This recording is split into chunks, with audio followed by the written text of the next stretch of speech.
Densus 88 Anti Teror Polri menemukan 7 bahan peledak di lingkungan SMA Negeri 72 Jakarta saat melakukan olah TKP.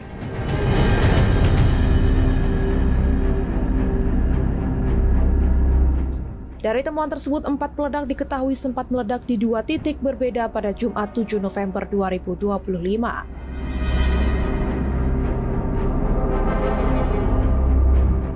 3 bahan peledak lainnya tidak sempat meledak dan berhasil diamankan oleh polisi.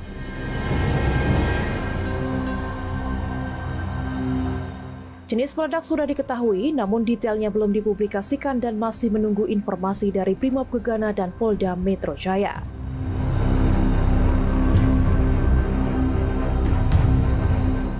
Densus 88 terus mendalami kasus ini untuk mengetahui kemungkinan keterkaitan pelaku dengan jaringan teror.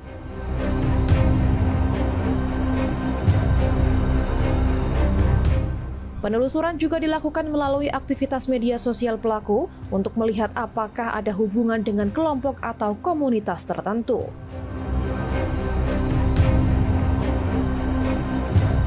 Selain Densus 88, tim Gegana Brimob terlebih dahulu melakukan sterilisasi lokasi sebelum Puslap-4 Mabes Polri melanjutkan olah TKP.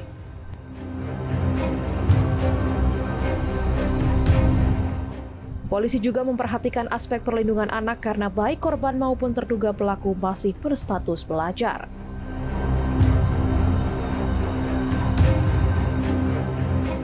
KPAI dan tim trauma healing dilibatkan untuk memberikan dampingan bagi siswa yang terdampak insiden tersebut.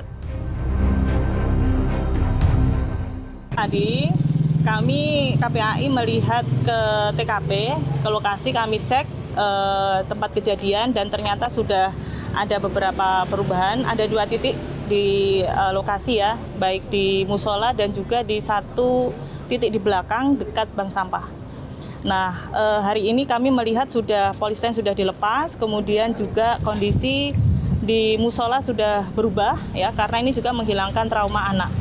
Kemudian ini tadi kami berkoordinasi dengan Dinas Pendidikan, kemudian dengan DP 3 AKP DKI Jakarta, kemudian dengan Dinas Sosial, kemudian dengan psikolog Polri ya, kemudian dengan KPPA, kemudian dengan HIMSI dan Kemendikbudrismen.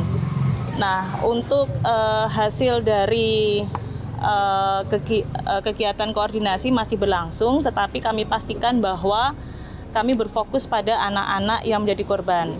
Nah, pendampingan psikologis ini penting karena sesuai dengan Undang-Undang Perlindungan Anak di pasal 59A bahwa 1 proses harus cepat, ya, proses memberikan bantuan secara medis ataupun secara psikologis juga harus cepat. Dan mulai kemarin sudah ada pendampingan pada psikologis anak-anak, tapi tadi sudah kami petakan anak-anak yang masih dirawat, kemudian anak-anak yang sudah pulang ke rumah dan juga anak-anak yang ada di sekitar dan 780 anak lainnya. Semua harus mendapatkan pendampingan psikologis beserta guru. Guru juga harus mendapatkan pendampingan psikologis. 17 guru sudah. Nah, sisanya masih ada total 42 guru. Jadi sisanya juga harus mendapatkan pendampingan psikologis.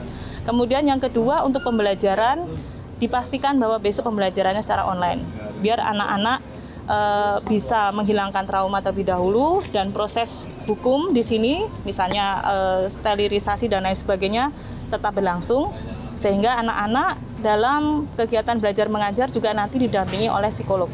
Ya, jadi tidak langsung pembelajaran secara penuh, tapi pembelajaran secara istilahnya yang menghilangkan trauma terlebih dahulu, kemudian yang kedua adalah pembelajaran yang lebih menyenangkan.